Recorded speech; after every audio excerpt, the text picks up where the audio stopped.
Hello, everyone. Welcome back to, sorry, I was going to say a different podcast name. That's okay. So, hey guys, welcome to the Mother to Mother podcast. Today we've got an amazing guest, Olivia, from Healing Motherhood. I found her online on Instagram. Thank you so much for coming on. I've been a hot mess of a host so far behind the scenes, but she's been so gracious and so patient. So thank you again. You're welcome. Of course. Thank you for having me. I'm No excited to worries. be here. So yeah, I found you on Instagram and I loved your content and like the tips and especially like the reels you're making on boundaries for like your kids, like which when you're pointing which you wouldn't take and handle. I Yeah, love that. So could you start by telling us a bit about yourself? sure. I'm not a fan of titles, but one title that I am okay with is mother. I am a mother. My daughter she'll be 4 this summer. And I have quite a few different passions. Well, first of all, I've always worked with kids. So from 13 until now, I've been working with children. So I've always really had a passion for children and families. And then since becoming a mother, a lot of that has shifted in terms of like my own healing and why the way that we parent our children is so, so important Mhm. to them being able to grow into healthy human beings and adults who don't have to unlearn all the things that we have to learn or we have had to learn as mothers. And so, yeah, it's quite a range, but I definitely my passions have to do with motherhood and healing ourselves and helping others heal as well. Yeah, that's awesome. So when you were working with kids, between like the teenagers, were you a teacher or were you working with them as? I was a few different things. So I worked as a counselor. That's when I was the youngest. I had to do what they called like volunteer hours in high school. And Mm. so I was 14 when I started working with kids. And I worked as a camp counselor. I worked as a swim instructor. I babysat, I nannied, and I've also worked as a teacher as well. Oh, that's great. So you were really in that space then. Really in that space, yeah. And then prior to having my own daughter, I feel like this is important because it's another part of my journey. Prior to Mhm. having my own daughter, I started really working in the birth space and wanting to better understand our bodies and pregnancy and birth. And so I started working as a doula. So I helped moms Okay. throughout their pregnancy, during their birth, and then also in the postpartum period as well. That's great. So like a doula is kind of like a midwife, is it? Can you They're just 2 explain a different bit more? things. Yeah. So a doula is someone who is really supporting the mother during her labor and during Mhm. her pregnancy. So someone who is there reminding her that she is capable of giving birth, that is doing all of the things, whether they need something physically, whether it's massage or just encouragement, and also just a lot of the times also helping the mother and the father bond during that time because Yeah. sometimes I think if men aren't well versed on birth and what it can look like, it can be kind of scary for them. And so the whole point of a doula is really just to educate them throughout the pregnancy and then really support that bond during birth. And if the father isn't in the picture, that the doula is there to play that role to help them with support through their labor. Yeah, I've heard doulas are quite big in the States, aren't they? I haven't seen many people here have them, but aren't they like in a lot of home births and stuff? Yes, home births, Yeah. hospital births. I really do have a different view on like doula and doula work also because I think a big part of it is that people don't have the village that they used to, or Oh. and not in other countries. And so I think that that's a role that a doula plays that could Mm. also be played by an, a mother or a friend or a cousin or a sister. Um, Mm. so I think my views on that have changed a little bit. Okay. Can you walk us through what they used to be and what they are now then? Um, so I think one of the hardest things for me was when I was a doula was that I didn't feel right, like charging people for my services because I Mm. felt like they just need that support and mothers desperately need that support, especially if they don't have someone or they don't have people who are supportive of their birth plan or all of the things that they want for their birth. Yeah. So I do think that there is definitely a time and a place for them, and at the same time, I think that I wish that there was more of a village for mothers. Mm, Because, for example, in other countries in the world, that was one of the things I studied was just what birth looked like and the support that mothers had during pregnancy and labor and birth. And in other countries, they have all of these women around them, whether yeah, it's you have your grandmother, your cousins, all of yes, them. it's Yeah. everybody. And so here in the States, things are just more, I don't even know the words, just kind of more sterile, more cold. And that's one thing that I didn't like about it. So I do think that doulas do serve a purpose. Hmm. And I just wish that that type of support existed here. Yeah. So was that pre or post baby when you were doing your doula work? Before I had my daughter. Okay. Mhm. And now you have your daughter. Did you have a doula or I you didn't did. have? Oh, Mhm. wow. So how was that? I think that she was absolutely incredible, truly. Yeah. And having her support, I think, made a really, really big difference, well, an astronomical difference. Yeah. I might get a doula the next time because my mom was a bit rough on me in that labor room. Well, and So, I mean, I would recommend it because that's the other piece, though, right? In your village, if you do have someone who has different views on birth or different views on whatever it is that whatever your choices are, yeah. and they can be projecting their own things onto you. So it's hard that it's you have to find that middle ground, that balance. And Mm. I think sometimes parents really, really can impact your birth experience. So 100%. yeah. So like when you were coaching the parents through the process and like teaching them everything, did you find that the people were already knowledgeable about what labor was going to look like? Or they were, yeah, because I had no idea what I was walking into, to be honest. Yeah, it's and that's and that's honestly one of the bigger things that I used to so I've had this is my second account on Instagram. I had another one where I really focused on pregnancy and birth, and that was mostly prior to having my daughter and a little bit after the fact. Um, Mhm. but it's something that I want to get back to talking about because I feel like there's such a lack of discussion and education on what birth actually looks like. Yeah. So I was reading all of these books as a doula, and I was also I was pregnant when I was attending births as well with my daughter, and there were a lot of things about birth that I just had no idea about. Had I not jumped into that field of work, I would not have known. Mm. So I think women in general, just based on where you live and based on who your parents are and how connected they are to themselves and their bodies, if you don't have someone who teaches you about your body and about what happens during pregnancy and what happens during labor and what happens during birth, you have no idea unless you just decide Yeah. to look into it on your own. And so what I found was that a lot of people had no idea about it. And I wouldn't have had any idea about it either had I not gotten into that space. Yeah, that's so true. Because even afterwards, like the hospital does not really tell you what your next couple of weeks are going to look like. It's No, like, you get pregnant and it's all great. You're buying all the stuff, but it's like this date is coming, but nobody wants to talk about the date. You're just preparing for afterbirth. You're not really right. preparing for birth. You got what I mean? So let's talk about your journey to motherhood and what that looked like for you when you became a mother and everything like that. So I've always known that I wanted to be a mom like my whole life. Yeah. When I was younger, I used to be like, yeah, I want to be in like early 20s having all the babies. And so yeah, I became pregnant in 2018 and I had Okay. my daughter in 2019. And yeah, Oh, it was that's just before the pandemic, huh? right. Yes, just Yeah. for all of that. So pregnancy, I actually really, really loved. I know not a lot of people love pregnancy, but I feel like Yeah. it really helped me know my body better just Mm. because I was really super intuitive and aware of all these different things that were happening.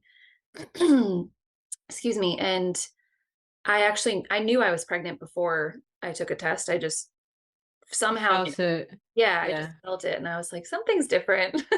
Something's going on. And so yeah, pregnancy, I was very nauseous in the beginning in the first trimester, but I loved being pregnant. Like I really loved being pregnant. Yeah. Okay, tell me, what did you like about it? Because I was a mess the whole time. Well, I think there's so many different layers to it, right? Is that, Mm. um, I don't know, like, I loved knowing that my body was capable of growing a little being, and Yeah. I don't know what I loved so much about it. Basically, just that, like, I knew I was capable of doing this, that it was such an incredible blessing, and I really, really view pregnancy as a miracle. The fact that we Mhm. are able to create Make babies, people, to right? grow people, yeah, like, what a concept, right? Yeah. Um, yeah, I loved pregnancy. I loved, like, when I was actually able to, like, feel her kicking and when I had a bump, and I don't know, I just my body felt really good. I think the Mm. only thing I struggled with was nausea here and there, and looking back, I think that there could have been things that I could have done to help, like, a lot of the time when you're nauseous during, the first trimester or any point, your body's just asking for more protein, and so there's a lot of Really? yes, there's a lot of different ways that we could approach these things that we don't always necessarily know at the time, and so, and also sometimes eating is really, really difficult in pregnancy, so it really just depends. Yeah. But yeah, I think just knowing that I was capable of growing a tiny human and that she was growing inside of there and just having all these feelings of not knowing who she was going to be, not knowing what she's going to grow up doing. I don't know. It was Mhm. just exciting to me. Did you And feel sorry, go ahead. no, go ahead. I was gonna say, did you feel prepared to have her when you had her? Like, did you had you already planned for her, or was it a surprise? Yeah, so we were trying. We were Mhm. trying to conceive. And so yeah, I mean, I don't think you can ever be fully prepared for Yeah, having children. I agree. And at the same time, I think that when it came to her birth, I was really, really in a good headspace. Yeah. She did come earlier than I expected her to, which did not surprise me because of she just her movement in my belly, and she she was is so funny to me because normally, at nighttime well, actually, that's not necessarily true. I was gonna say at nighttime, she would be more still, but when I Mhm. was attending births when I was pregnant, she was so active, like, the whole time. It was like she Are you knew serious? oh, yeah. It's like she knew there was, like, another baby close by. I don't know, it was crazy. But, Wow. it didn't surprise me that she came early because she was just I don't know, I was like, "This She was girl's a gonna do regular. what" yeah, I don't know, I could just tell she was gonna make an entrance, and so, yeah, I just and I my birth experience was incredible. I know I know people don't always love birth, but I would give birth 1,000 times again. I Don't love let some of the women hear you say that. well, I think that again, there's so many different pieces of it. My mindset Mhm. going into that was I was in a really good headspace, and that was because of a lot of the books that I'd read and the podcasts that I'd listened to and all of that. So, I Did you think it do really hypnobirthing? I didn't do hypnobirthing. I was Didn't. familiar with it. I just Okay. I didn't do it. And it was funny because I thought that a lot of the things that I would like during my Mhm. labor, I wanted nothing to do with when I was actually in labor. Wow. Like, I thought that I would want to they had these big tubs. I thought I would wanna be in a tub. I got in for, like, 30 seconds, and I was like, "Nope, this is My not" mom was exactly the same with me. She was like, she hated the water. Yeah. And so, the biggest thing for me was being able to move. Movement Mhm. was what movement and breathing and really just being able to be in tune with myself were the biggest things. Yeah. So did you have a natural birth then? Yes. Mhm. No epidural, no nothing. Nope. Wow, you're a warrior, huh? You're strong. Well, I had just learned so much about birth and so much about the connection that you have to your baby during Mm, birth and how that can shift based on different things, and I've always been more holistic minded, and so this is what I mean when I say my mindset piece going into birth was that, like, I was like I literally told myself, "They don't have epidurals here." Like, I in my head. ooh, They yeah. don't have them here, I don't need one, and in hindsight, I'm really, really thankful that I told myself that even though it wasn't Mhm, true, mm, because if I had gotten one and mm, I was not able to move, I think my birth experience like, I wouldn't be able to walk around and move my legs in the ways that I had when I was yeah, laboring. I yeah. think it would have been not a good birth experience for me had I done that. Mm. I Yeah. watched I watched I think it was a live that you did. I Mhm. forgot who the woman is, forgive me. But you both were talking about how mothers aren't really taught to trust their own bodies, Mm. right? When they're going into labor. So it's like they're full of fear because they Mhm. don't know they're meant for, like, you were created for this. Mhm. So you can handle it. So I 100% agree with what you're talking about preparing your mind. Because Mhm. I think that the reason why people are like, oh my gosh, I feel pain, epidural, is because TV is scary. Yes. TV makes birth scary. Oh my gosh. Everything just makes it like a horror show. When actually, like you're saying, it's quite beautiful if you have doulas or family or your partner there to actually support you Mhm. and let you know continuously that you can do it. Mhm. Because I know for me, I won't say the worst thing because doctors are always listening, but doctors are so intimidating. Yes. Like they literally come in and they're like, "Oh, if you don't give birth in the next hour, we're gonna do this." And Yep. it's like then you start stressing, right? Mhm. So I know a couple times they'd come to me and they were like, well, we think you need a C-section. I was like, well, I don't want one. But at that point, they're not really thinking about you. Does that make No. sense? Mm-mm. So yeah, my mom was there, my partner was there, my auntie. So that was really great because they kept coaching me, like you're saying. Mhm. Otherwise, I think I would have just done whatever the doctor wanted Yeah. and been in pain and not wanted to give birth again, to be honest. Yeah. It's one of my biggest things that I do get fired up about is when other people tell you that they know your body better than you do, Mm, or they know your thoughts or your feelings or your emotions better than you do. mhm. And that's actually something that I really am focusing on in my relationship with my daughter is her listening to her own body and making sure that she is vocal about how she's feeling, whether it's her body, her emotions, her thoughts, whatever.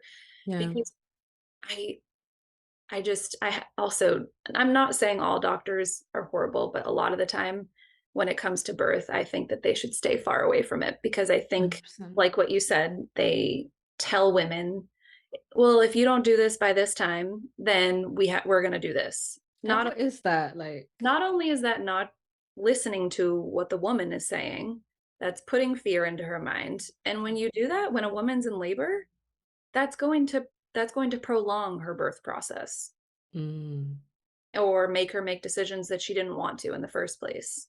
And mhm. so your mindset is everything. Everything. And in birth, all a Mhm. woman should be doing is focusing on herself and giving And the birth to her baby. baby. It should not be having discussions about, do you want to do this? Do you want to do that? Do you want to do this? Do you want to do that? No, no, no. A woman should be able to just be in tune with herself and have people who support what she wants in her birth. Yeah, And yeah. so that's one of the bigger education pieces that I think is so important is that women and their partners know about all the different phases of labor and birth and know about what their options are. And if they try one thing and they don't like that, then they can hear your other options. But knowing about that stuff ahead of time makes a big difference because then it's not someone coming into the room and telling you what they're going to do with your body. Exactly. Yeah. 100%. So with like you educating your daughter, what are the things that you do to teach her to be in tune with herself, like her mind and her emotions and her body?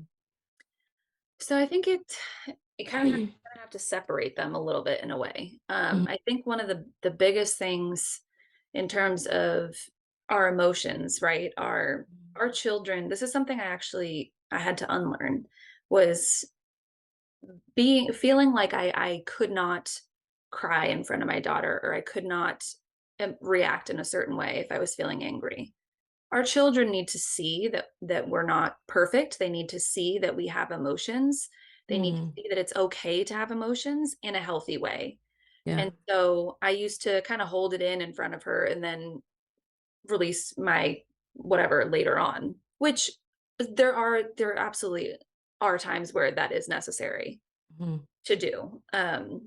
And so with my daughter, the biggest thing I always do is just check in with her because I know when she's dysregulated.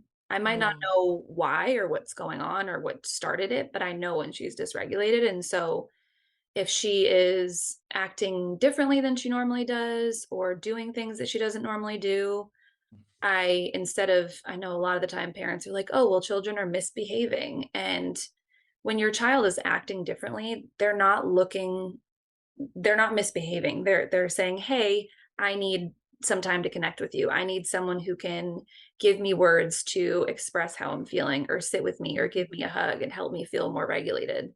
Because when children's bodies get dysregulated, then a lot of the time their minds just they spiral and Mm. it's hard to reel them back in. And so with my daughter, if I notice something is off or I notice that she's acting differently, I'll just pull her aside and ask her if she wants to come sit with me and if there's anything that she's feeling. And there's times where she says, I don't know, or I don't know why I did that, or I don't know how I'm feeling. And so we kind of go through the range of emotions. Like I'll ask her, are you feeling frustrated? Are you feeling sad? Are you feeling angry? Are you feeling excited? What do you think? Is it any of those? Or then if not, then we keep going into other emotions. And so a lot of the time, children, if they're acting out, as everybody says, Yeah. whether it seems in an angry way is what it seems to be. People are like, oh, well, children are just looking for attention. They really just want someone who can understand them and help them feel safe and heard and understood and listened to. And so when that happens, I think it's our job as parents, really, as mothers, to just sit with our kids and talk to them and connect with them. And sometimes the biggest thing that they need is just one-on-one time.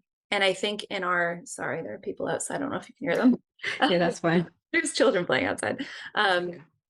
I think the biggest thing is that like our kids really just need connection. And we're humans. We all need connection. We really do. Mm. And so it's important that we provide them with that whenever we can and remind them that we are there, we are going to listen, we are going to support them. So that would be the mental emotional piece, is just sitting with them, giving them words. And another thing that I started doing, which has been really helpful, is kind of like when we play with our kids, first of all, Mhm. our kids learn through play way faster than they learn through a lesson, like sitting and listening to something. And Okay. so you can do things like books. You can read books with them about different types of feelings. But one of the biggest things that I started doing was kind of like playing. So if, say, she has her little action figure or whatever she has, and she's kind of like role playing, and she's like, oh, let's go do this, let's go do that. I'll sit with her and I'll talk to her about, like, well, kindness, or being kind to your friends, or being helpful to your friends, or being thankful, or gratitude, or whatever it is, different ways to be kind, different ways to express ourselves. And if you take something that might seem silly to us as adults, for example, when they get upset, they want you to know that you understand that they're feeling upset. Yeah. So if you vocalize that for them, like there was a time where she was feeling upset about something and I could just tell in her face. And so I went into the living room with her and I was kind of role playing hers, right? So I was like, I'm feeling mad because my mommy said no. And I just stomped all around the living room and she thought it was hilarious. And so Yeah. stuff like that, where they see, okay, like you understand that I'm feeling upset. And Mm. sometimes the answer is still no. And what can we Mm. do to help us work through that? Yeah. And I think that's huge for any kid, because I know that me as an adult, 32 years old, like there's still so many ways that I'm trying to make sure that I am properly, like, health expressing my emotions in healthy ways, Mm. handling how I feel in healthy ways. And so if we can instill that in our kids as they're growing during the younger years, I think that it's crucial. 100%. They'll be so far ahead of many other people who are not getting the same lessons. Right. I know when I first messaged you, I told you that like I do coaching as well on the side. And Mhm. I just want to talk about the point that you made to begin with about not being afraid to show your daughter like different levels of emotions from like happiness to anger. I had a client the other week who was really struggling with the idea of bad emotions. And I just felt like the fact that we say that, oh, I can't cry in front of my child because that shows weakness. I don't want my child to see me as weak. Now that child already 10, 20 years from now will feel like, oh, my mom never cried in front of anyone. So I can't cry in front of anyone. So that is like, that's crucial. I like that you said that because I see it in real time with Yeah. adult people. Yeah. And it's hard to unlearn when you're much older, right? Yeah, and I think one of the biggest epidemics amongst parents, especially in our generations and the generations that are older than us, is Mm, that we have so many people who are walking around with all of these feelings inside. Anger, and underneath anger, it's really sadness. mm, And they have no idea how to communicate it because it was never modeled for them.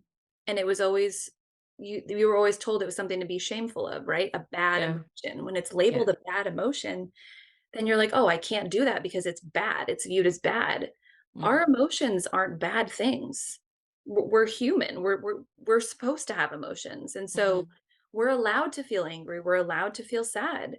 And we have to release those. Otherwise, they're just pent up inside. And there are so many people walking around who have no idea how to communicate things, who are completely emotionally unavailable because mhm, somebody told them, you can't cry. It's a sign of weakness. Or you're a boy. You can't cry because you need to man up. Men don't mm, cry. And it's wrong. And I think that we are lucky because we have this opportunity now to break that, to stop that, to be like, yes. we saw this happen in older generations, it happened with us, and Mhm. it's clearly not working out well for people. So let's do something different.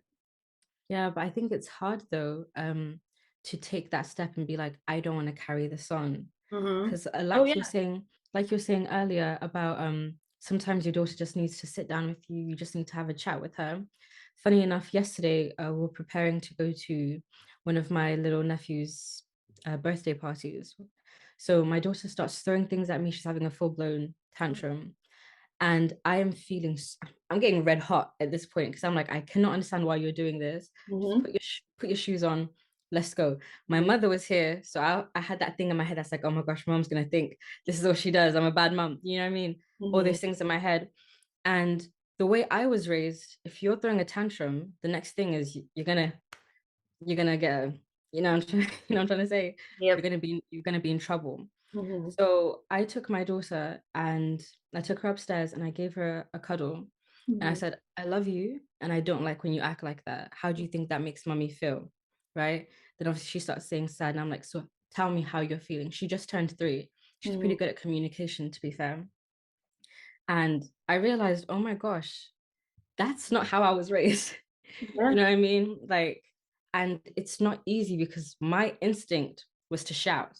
Hmm. My instinct was to carry on that thing that will make her, because obviously she's distressed. Hmm. If I shout, she suppresses it, but it Hmm. doesn't go away, like you're Right. saying. Right. You hold it. Right. And I feel like, well, my question to you is, what would be your advice to mothers who are trying to get out of recreating that cycle with their kids? One of the biggest things since becoming a mother was realizing how much healing that I had to do myself. Mm, And so I feel like you really have to do the inner work before you can work on not caring about what other people think of your parenting, mhm, especially when it comes to your parents or your friends or anybody really. And so I really had to work on the fact that I was I'd grown up as like the good girl, right? No one had to worry about me. I didn't break the rules. I was very quiet. I wasn't rebellious, none of those things. And so in hindsight, I grew up to be like I grew up a people pleaser, really. And I one of the biggest things is I never want my daughter to feel like that. yeah. I never want her to think that she can't be herself because she's not worthy of love for being Mm, herself, that she has to act a certain way to be loved or liked by people. And one of the other biggest things that I also had to realize as a mother that was part of the healing journey was that my daughter is not responsible for my emotions in the moment, ooh, yeah. which is a loaded one. It's a That is very a load on. loaded one. That was a stray bullet that shot me too. And so that was the thing. I was like, I'm responsible for my emotions. She's Yeah. just learning what emotions are. She might not even know what her emotions are. And Yeah. so that was the biggest thing, was that it was like, I'm responsible for my emotions. I'm responsible for my reactions. I'm responsible for the way that I'm parenting her.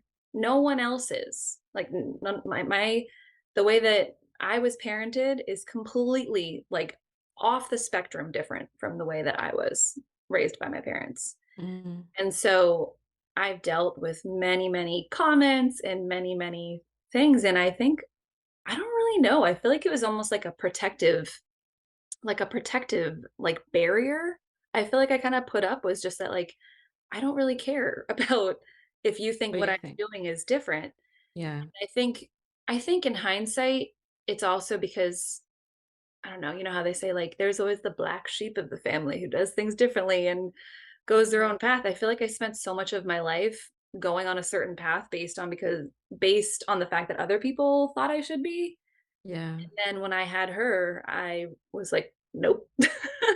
Mm, I genuinely, and this is not saying it that I don't care about other people's feelings, but what I care more about is my daughter and her feelings and yeah. how she's raised, because other people don't see the day to day. Other people don't see the in and out. Other people don't, and especially if you haven't worked with kids, you don't see how parenting at a young age, Mhm. as they grow, how much it can impact them based on the way that they're parented. And I've worked with so many families, and I've seen, there was one family that I nannied for 6 years, Mhm. and I watched their son, who's actually his birthday's today. He's 9. Um, I watched their son go from 2 to 8 years old, and you can see how different things, how the way that they're parented shifts, or Mhm. shifts them and molds them, honestly. And so I'm never going to be a perfect parent. I know that we actually don't say perfect in my home because perfect is made up and everybody has Yeah.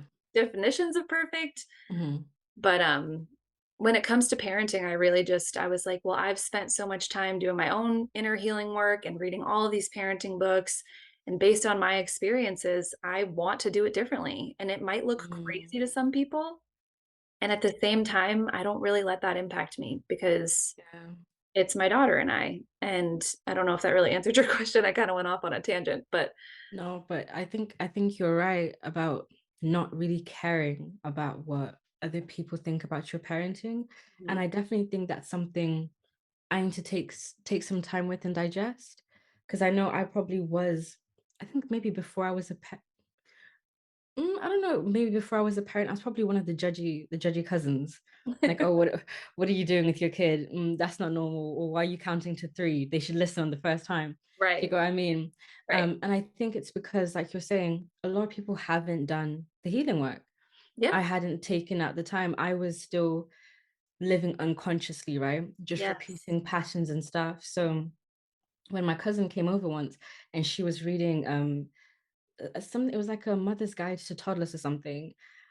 I wouldn't say I was being mean, but I was probably being a bit shady. Like, oh, girl, why are you reading that? Everybody has their own way of parenting. There's no way, da, da, da. But clearly, she was now in a space where she was like, I need more advice, and I Mhm, need advice from qualified people. Do you get what I mhm. mean? Where some people are just like, I'm just gonna do it, Yeah. and repeating the cycles that, like you said, also hurt them when they were younger. Mhm, So when it comes to your healing journey, mhm. what did that really look like for you? Or what did you do? Oh, a Oh, lot of sorry, things. actually, let me change that question. Okay. I want to put a question before that question. Okay. The first question is, how did you realize that you needed healing? Because I think that's a big thing for people as well, the realization period. Realizes that. I don't even know. Mm, Well, I do actually, that's not true. I noticed that I there was something that I did and in a reaction to my daughter that was something my mom had done with me. those And are the ones. yes, and Mhm. so it wasn't in that moment, it was after the fact that it happened and I had gone to her and apologized. Um, I just realized that I was very conscious and mindful of the way that I was parenting, and when I did that, I wanted I was very upset with myself for doing it because it was not like me. It was not the way that I wanted to parent her. And so I think that was one of the biggest realizations was that I don't want to be modeling that for her just Mhm. because it was modeled for me. Yeah. And I was already on my healing journey at that point. I was seeing a therapist. I think the biggest healing things for me were just like finding a community of people of women, of mothers who understood the way that I wanted to parent and Mhm. why it mattered so much to me. But yeah, I think that was the biggest realization was just that I had reacted in a way that I wasn't proud of, and I'm Mhm. human, and at the same time, I could do better. And so there was that, and then basically what we were talking about earlier, though, I had not been able to like fully model my emotions, releasing my emotions in a healthy way. Yeah. I realized that I wasn't really necessarily doing it in front of her, but I realized that like my coping mechanisms, like staying up late and like scrolling on social media, were not helping me Mhm. heal in any way. And Mhm. then when I stayed up late, I wasn't in the best mood the next day because I was tired. And I think those were the biggest things, realizing that I didn't want to carry on the patterns that I had modeled for me and that I was kind of self-sabotaging myself by doing these things and not actually focusing on the healing that I did need to do, Mhm. keeping myself stuck. Um, so my healing journey has looked there's so many different aspects to it. Yeah. Journaling was huge for me and still is. Yeah. Really just getting all of your thoughts out onto paper or writing too. A lot honestly, I did a lot of writing and still do on I know a lot of people don't consider like Instagram work, but like a lot of my writing really helped me heal in a way. It helped me Yeah. connect with other mothers who were like, I was feeling the same way and I didn't know what to do about it. So I feel like my healing journey has been bits and pieces of everything. So journaling and writing, like my own personal journal, writing and sharing. My podcast has been super healing for me, Mhm. connecting with other moms who had similar parenting views, which can be difficult. And I'm not saying you can't be friends with people who have different parenting views than you. It can just be challenging Yeah. to discuss them with them, and sometimes um, if there are certain interactions with your kids or their kids because they're doing things differently, you don't really want your children to see that necessarily. Um, Movement has been huge for me, like working out and also just like realizing that this is something that I'm still really working on and I'm kind of really actually tuning into and moving into is just that like mothers matter and like you were a person before you were a mother and that person still matters. Mm. And so you have to make sure that you are taking time to fill your own cup up and do things that you love and things that you feel passionate about because we don't want to be fostering feelings of resentment towards our kids. Yeah. And that has nothing to do with them. If we're feeling Mhm. a certain way, that's for us to dive into and try and understand. And I think that has been my biggest realization lately is that we really still have to make sure that we are taking time for ourselves so we can show up as the best version of ourselves for us and for our children. For kids. 100%. 100%.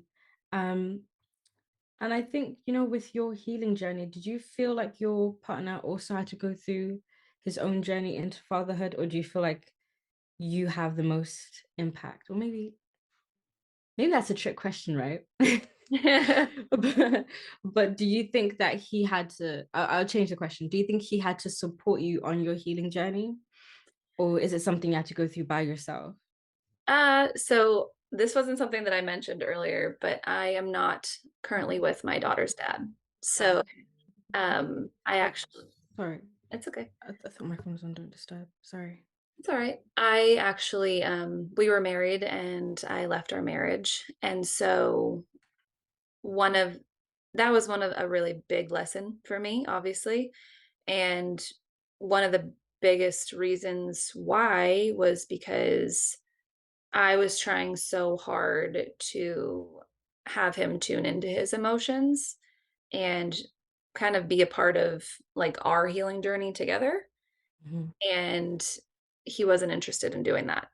And so this is not me trying to speak negatively of him. And he is her father. He will always be her father. Mhm. Um, but this is one of the biggest reasons why I care so much about the way our children are raised, is because I think so many men feel like they cannot talk about their emotions. They cannot talk about their feelings. They cannot allow themselves to cry, any of those things. And so they are very emotionally unavailable in a lot of ways. And Yeah. so I noticed that it was really impacting our marriage, and I noticed that it was really impacting our daughter. And so I didn't want her to see that. I didn't want her to see Mhm. that relationship in the way that it was. So we are not together. And at the same time, I feel like I maybe needed to be away from that in order to really fully be able to heal, Mm. because I don't necessarily think that people are always aware of their need to heal. Yeah. And I think everyone either comes to that realization on their own at some point, or there's like a harsh reality that happens and then they realize what needs to go on. Yeah. It's definitely a personal journey. Yeah. And because it's so personal, sometimes it's hard to tell someone it's time. Mhm. You'll just get more pushback, right? Well, yeah, that's the thing, is that in any relationship, not just a marriage, or um, in any relationship, in any friendship, anything like that, Mhm. family members, whoever, people they have to want to do that.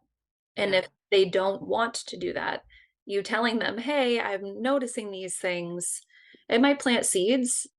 If they don't want to do it, then there's nothing you can do. Yeah. Can't force it. I do Yeah. think, though, that it is fully possible for people who are married or in relationships to not only do the work themselves, but kind of do it individually and then also do it together, because I've seen people do it. I've seen Mm. couples do it, and I think that it's beautiful, and I think it's also a really, really incredible opportunity for your children to witness that too. Mhm. So I wholeheartedly believe that it's possible. Thank you for sharing that, by the way. I'm Yeah, not sure how fresh it is or anything, but thank you for sharing. of course. Um, since we're already on the topic, you can answer it's up to you. Mhm. You go transition into single motherhood, or rather like more solo parenting. How would you say that was? Did you find it more challenging or easier? Um, hmm.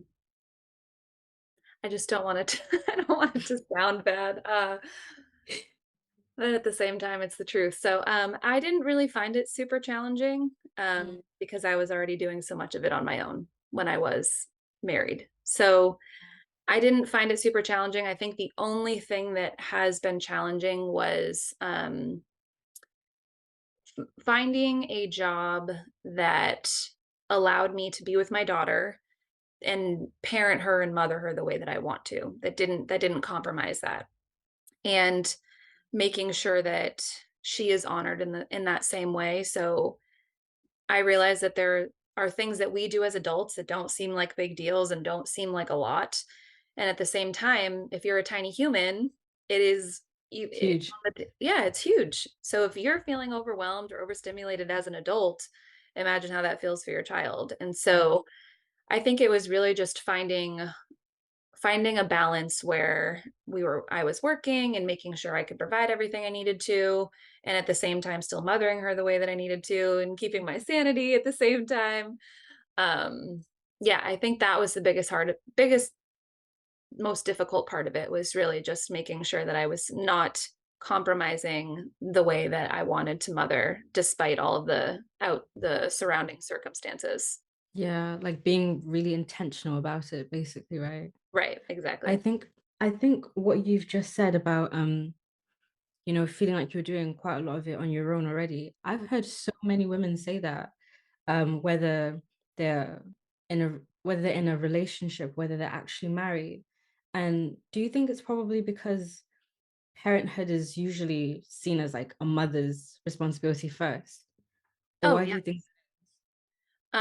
Wholeheartedly, and I think that that's it's a generational thing too.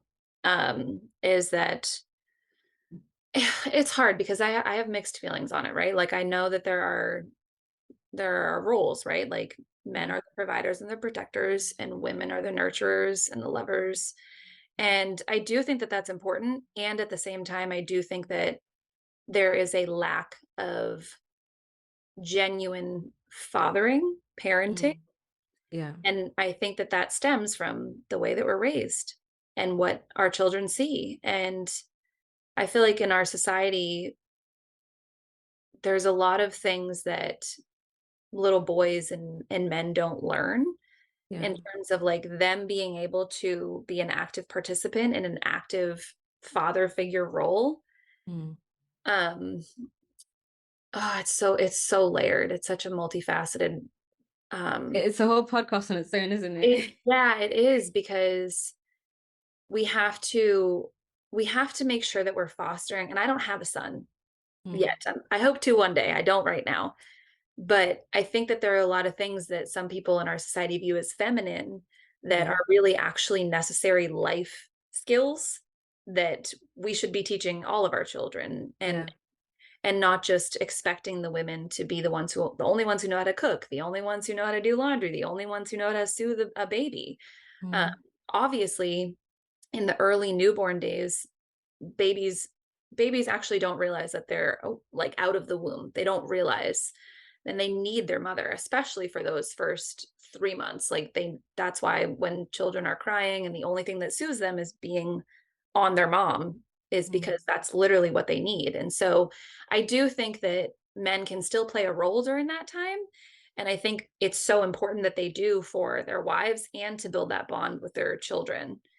Yeah. Um, I think that there's a lot of people kind of make a joke out of it sometimes, like, oh, like I'm doing everything and my husband's just sitting here. And I don't think that's funny at Like all. on on TikTok, right? Yeah. Particularly. Yeah. I see it and I'm like, why are you laughing at that? That's not funny at all. Yeah. Yeah. So I get you. yeah, I think that I do think we have the opportunity to change and shift that. And it all starts at home with the way that we raise our kids. It's like, yes, because I think that we set the expectation, right? Yes. So you set it from when he's a boy because that's what he takes into manhood. Right. And I think although sometimes, well, I used to say when I used to talk to people about this, that the men that are already like adults, sometimes I feel like maybe they're a bit of a lost cause, just a little bit. Sorry, men, if you're watching this. But I feel like if women really want to see changes, in particularly like the type of partners that your daughter will have, Mm, change it with your son. Whatever you did, whatever you found particularly challenging with your partner, like, okay, they don't communicate, they don't want to clean. Start trying to help your son be a good partner, mhm, not just be a competent man in work. You know what I mhm, mean? Like you said, there's more areas to that. mhm. But what advice would you give a young lady or a woman today in probably like what conversations do you think that they should have with their partner so then they won't find themselves in a situation where they feel like they're carrying maybe most of the load or they're not seeing eye to eye on parenthood? Do you mean once you're already married and have kids or before that? Either one, whichever one. I think that there are a lot of conversations that would have been super helpful to have prior to me being married that neither one of Mm. my parents had with me. And I think you actually really genuinely need to have conversations like very bold and very I don't know, it shouldn't be considered bold, just like very honest conversations Mm. about what your expectations are and their expectations are, and how you can meet in the middle and figure it out. Because Yeah, if you don't have those conversations and then you have a child and then you have those conversations, and it's already done deal, right? I mean, people can absolutely change. They have to want to change though. So I think conversations about parenting, like the way that you want to mother your child, whether that's like breastfeeding, staying at home with your kids, going back to work, all of those things are super important to talk about. What you want your birth to look like, how you want them to support you. Um, Mm.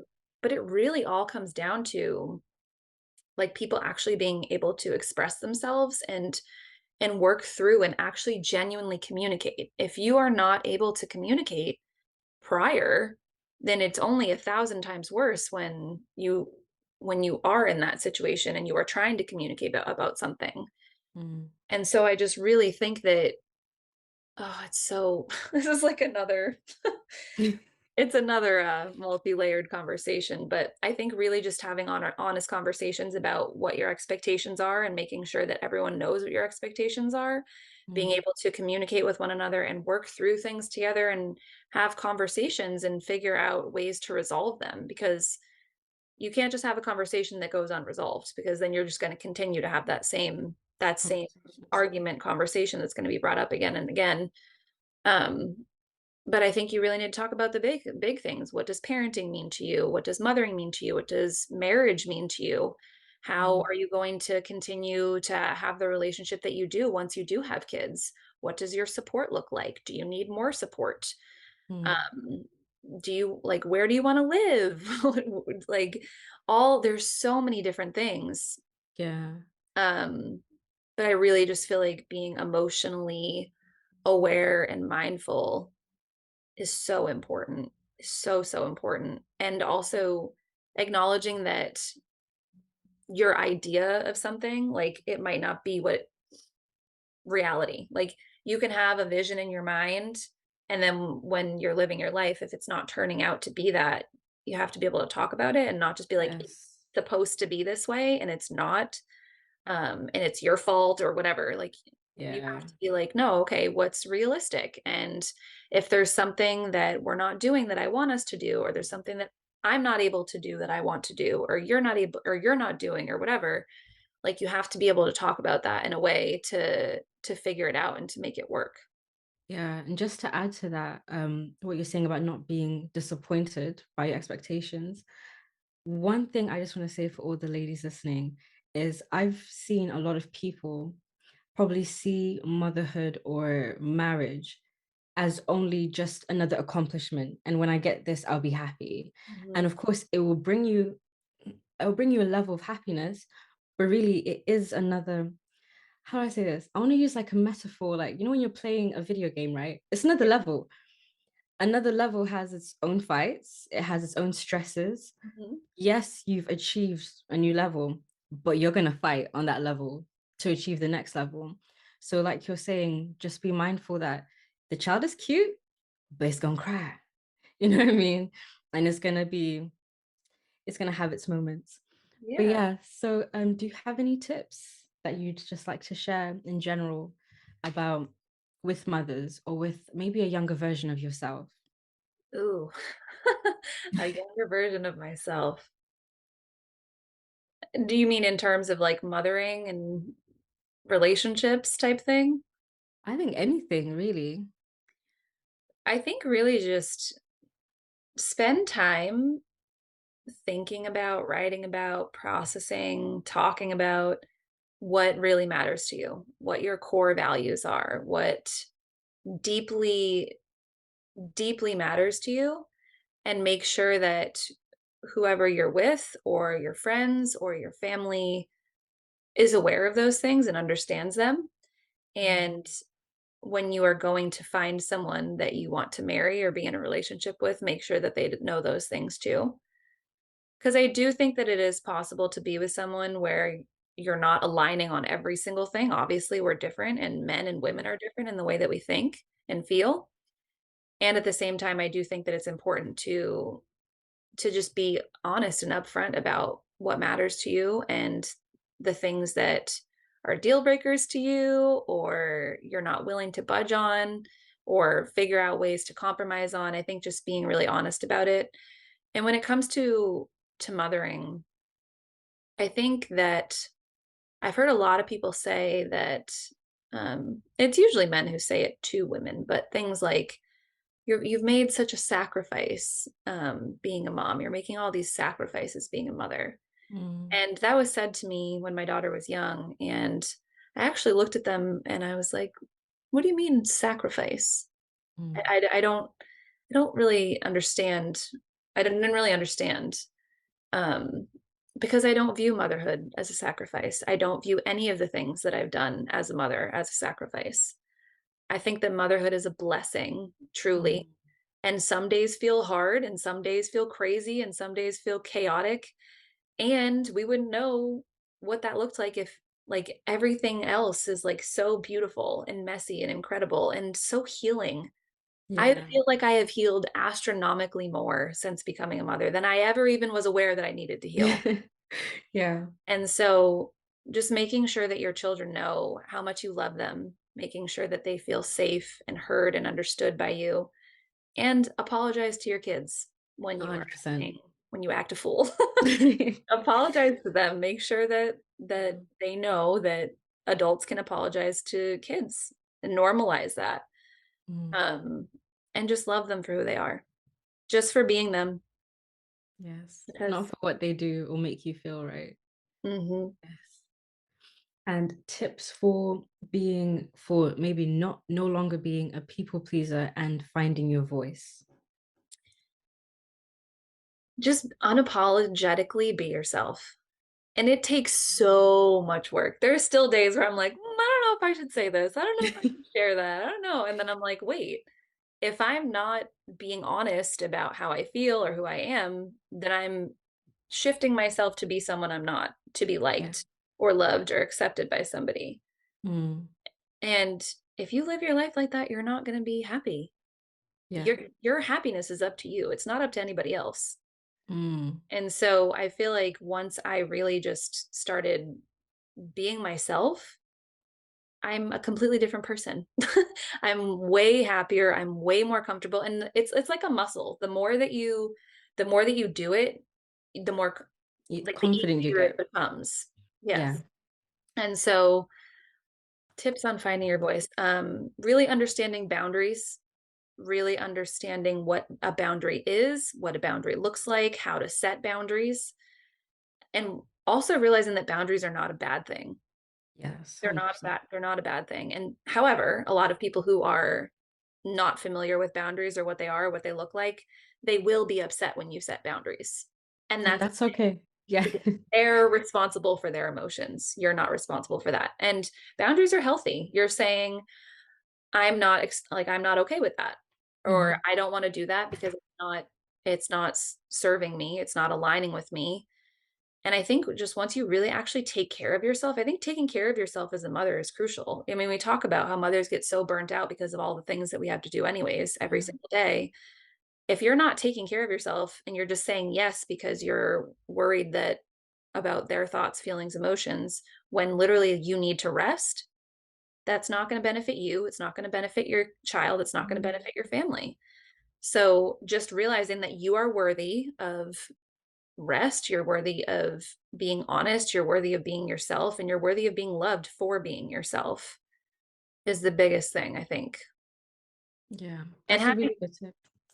and having people around you who are also having people around you who are also on their healing journeys. So you guys can like hype each other up. Yeah. It's a new level. No, for real. Because boundaries, it's not for the faint of heart. No, When you set them, you will get pushback, absolutely. and it's terrible if you set it and then break it. Because Yourself. then, Yeah. yes. And if you allow other people to break it and you don't enforce it, because Yeah. then that also just teaches them that you're not serious either Oh way. yeah. And Yep. I think it's harder to set the boundary and force it than to set the boundary and then have to reset it and then have to reset it, because that's a whole nother fight, right? Yeah, and I mean, I had plenty of personal experience with that. And I think if you go your whole life without setting boundaries and then all of a sudden you do, people are like, what is going on? But I agree with you. Set that boundary and also like set boundaries for yourself, like Yeah. being disciplined in your own life. Like don't commit to some or excuse me, don't say you're going to do something for yourself and then go back on it Yep. yourself.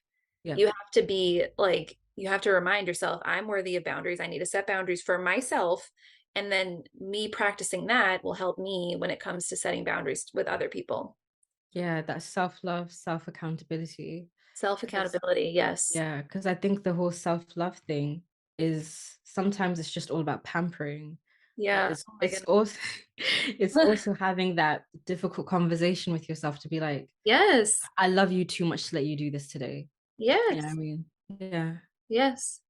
And I think even in what you just said, we can say that with our kids too. If they're Mm, when we're helping them learn how to process their emotions and learn how to release their emotions in a healthy way, one of the things that uh, my friend and I have talked about, my friend who I co-host the podcast with, Carly and I have talked about is explaining to them, I love you so much and that's why I can't let you act this way. I love you so much and that's why I can't let you do that. yeah. Because they need to know we love them, we're trying to keep them safe, and we want to show them how they can express their emotions in a healthy way. Yeah.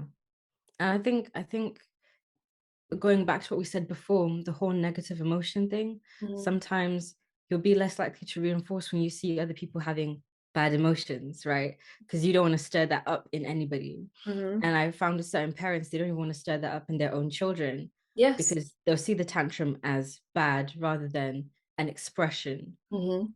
of a child's emotion. You get Yeah. what I mean? And I Yeah. mean, this honestly comes back to the conversation we just had about expectations. Mm, Our society has completely unrealistic expectations of our children that are not developmentally appropriate at all. 100%. And I think more and more people are becoming aware of that. However, there's still a lot of work to do. Can you like give an example of what you mean for some people who don't understand? I mean, it can honestly start with sleep with our children. Yeah. This was one of the biggest things that I got a lot of pushback on. And I honestly never thought that I was going to do this as a parent, but my Mhm, daughter and I, we ended up co-sleeping because we've been breastfeeding and I was getting up and down after I'd given birth to her and it was just too much and I wasn't mhm, sleeping and she wasn't sleeping and so she ended up coming in bed with me. mhm, And people have the unrealistic expectation that our not necessarily newborns, but that our children are young in like from 0 to 6 months, right? Or mhm, even the first few years of life. People have these unrealistic expectations of what infant sleep should look like. They should be in a separate room, in a crib by themselves, and they should be able to sleep through the night independently. And at the same time, you're sleeping next to your husband or your partner in bed. mic drop. And you want to cuddle? Right. They Yeah. and you wake up at nighttime to get water, you wake up at nighttime to go to the bathroom, and so I that's feel just like we should just end the podcast here because you've said too much already. that was one of the biggest realizations for me, truly, Yeah. when I became a Yeah. mom. I was like, "Why do people think that that's so normal?" And Yeah. so, yeah, that's just one. That's one of the big ones. Yeah. I think just to add on to that, the independence thing, like you said so many times before, these conversations are really bigger conversations Yes. if you think about it. Yes. Because to me, I really thought like I think some of the reasons why we push little children to be so independent when really they can't be independent yet is because the whole thing about mothers and work Mhm. and the economy and Absolutely. finances. Absolutely. It's just like otherwise, really, all the science, all the psychology literally says a child needs to be really close to their mother. Mhm. Do you get what I mean? Oh, yeah, wholeheartedly. Yeah. Because I think Wholeheartedly. like with the sleep thing, I actually thought you were going to talk about naps, to be fair, because I used to think, Alicia, please forgive me. I used to think I used to think I had a bad kid.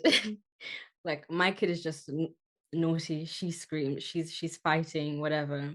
She wasn't sleeping enough Mm. because I hadn't set the proper schedule to let her take the naps and to really understand that she needs to sleep to develop. She needs sleep to regulate Mhm. these types of things. I just felt like she should be up during the day. Maybe, yes, she gets tired, but if I just keep her awake that 1, 2 hours extra, then she'll sleep through the whole night. And Mhm. then I'd get pissed off that you didn't sleep through the whole night. And then it's a huge cycle. Mhm. Yeah. Yeah, So, I hear that. I totally hear that. And that was one of the other things, one of the other big boundaries that I had to set was that for a point of my life, Mm. Some things were going to be revolving around her nap schedule because otherwise, if she was overstimulated or overtired, it threw off her sleep for the whole night. My parents would not understand that. Mhm. When I try to tell them, sorry, I can't come today because you've asked me halfway through the day Yep. and she's taking a nap. Yep. Just wake her up and come. And it's like, I no, know. the sleep schedule is golden. Yeah. I'm gonna leave you with one more mic Yeah. drop because I feel like this is another huge realization I've had over the last few years. Okay, let me get ready. Okay, I'm ready. Our society as a whole, this is not saying everybody, Mm, but I do not feel like our society values mothers and children the way they should. And it is something, it goes back to the conversation we were talking about when, like, the role of mothers and the role that we play as mothers and mm, all the things that we do and all these expectations. I really genuinely pray that more and more people push back on this idea that mothers are supposed to be away from their babies and mothers are supposed to be right back to work after whatever birth they have. Because mm. I've worked with so many families where mothers were back to work 2 weeks after having a C-section. Like, our society needs to view and understand all of the multi-layered conversations about motherhood, starting in Mm, pregnancy, birth, postpartum, motherhood. Like, our children deserve to be with their mothers. Mothers mm. deserve to be with their children. And it it kills me that so many people are just like, nope. Like, it's kind of like what you said. Like, some people are like, oh, it's just another thing to check off my list, another thing I want to achieve. Have a baby. Yeah. Yeah. And so it's like, children are not accessories. They're not. And so if You can you're just go ahead and end the Zoom call right now. Thank you very much. no, but honestly, like, there people are like, "Oh, it's on my list. We go to college, we get married, we buy a house, we have babies. What's the next thing? Mm. What's the next thing?" When you make the decision to have a baby, that baby matters. Yeah. And how you raise that baby and how you treat that baby and how you love that baby changes everything for them and, honestly, your future grandkids and Yes. generations. Yes. Like you were saying, when people just say like, oh, I want to have two, three kids, which I'm not saying anything's wrong with that. Yeah. But like you said, it seems so obvious that children are not accessories, but it's not obvious Mhm. because then you have a situation where somebody has multiple kids, but they did not prepare for the idea of having multiple human beings, Mhm. right? They saw Mhm. them as just little children that Mhm. maybe they'll take care of me when I'm much older, but Mhm. you're forgetting the maybe 25 years between that Between where you have to actually deal with a human being's emotions. Mhm. Like sometimes when I want to like maybe know how to treat my daughter with like more respect is being mindful that one day she's going to be 20, one day she's going to be 25, right? And however I am with her now, I may forget because I've got other things to do, but she won't. Mhm. And if I treat her like an accessory, then I won't realize that she will always remember how I'm treating her, right? So let's just quickly pivot into mother guilt because I know you Oh, might have man. come across this. Yeah. So I don't even know what to say about this, but because I feel like even though my daughter's 3, I know that's still very young, I kind of felt like I would have kind of gotten over it at this point. But it's like it graduates. The Mhm. guilt continues to graduate. And it's like, when is this gonna go? Because Mhm. right when I feel like, okay, I'm making the right decisions, then I'll do something for myself and feel like, oh no, that was so selfish. You can't do that. Mhm. Like probably for me, the thing I'm kind of thinking about is maybe going back to work or going back to education full time and then because she only goes to nursery maybe like 15 hours. Mhm. That's what I feel like works for us at the moment. Mhm. And I'm quite nervous about leaving her with someone for multiple hours during the week because I feel like just from what I've seen with her, she picks up bad habits from other kids. Mhm. And I'm not a big fan of having to undo somebody else's work. You Mhm. get what I mean? Mhm. Um, but it's that whole thing of, oh my gosh, everything's wrong. If I stay with her, it's wrong. If I drop her off, it's wrong. So What would you say about that, the whole mother guilt thing? Oh, the mother guilt discussion is a loaded one Mm, because I feel like it requires us to do more inner work for ourselves and really just think about why we feel guilty. And I'm not saying I don't. I wholeheartedly do. mm, Pretty often. And it is it's so difficult because our daughters and our children have to see us have to they're not going to understand at this age. That's the difficult part is that yeah. it's kind of like what I was talking about earlier about making sure that like you do things for yourself, and sometimes that involves doing work and that Mm, involves doing something that you really really enjoy. And so I think taking a deep dive into why that actually makes you feel guilty, and mm, also thinking about ways that you can set up that situation for you to feel more comfortable about it or better about it.